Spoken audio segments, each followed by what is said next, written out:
Welcome back to Africa 54. I'm Vincent McCory in Washington. Now, the United Nations says Zimbabwe's food situation is moving from a crisis to an emergency. It says a majority of the population is food insecure because of El Nino-induced drought and the ongoing economic meltdown. Columbus Mavunga has the story from a poor township just outside the capital, Harare. Placedes Shibura lives in the impoverished town of Epworth, less than an hour drive southeast of Harare. It's just one of the towns in Zimbabwe that's in desperate need of food aid. The 48-year-old unemployed woman says she's having trouble feeding her grandchildren. We have resorted to just one meal a day. At times, it's just the vegetables we get in our garden. We are struggling to get money to buy food. I wish donors would bring us food, especially for the children, as I'm not employed. Even school fees I can't pay. One of them was not well, so medical bills. They go to school without eating, as we do not have any food.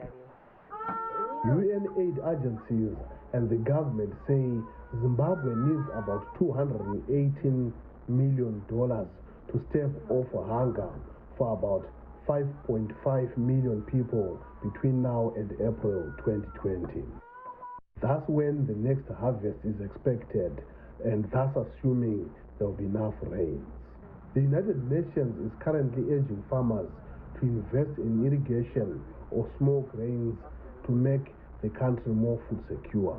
The ongoing drought has devastated crops, especially corn, which is used to make the staple food sadza, a thick porridge that is served with relish. In addition, Cyclone Idai in March destroyed many crops a few weeks before harvest time. Unfortunately, we're moving from crisis to emergency, which is pretty serious. Also, the economic challenges facing the country. People have lost their income. The situation is really precarious. Are hoping on the generosity of the international community. The dependence on the international community would be much more.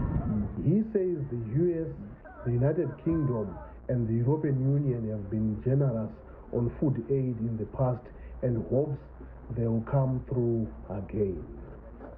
Unfortunately, that generosity might not do much to ensure Harare and other cities have enough safe drinking water.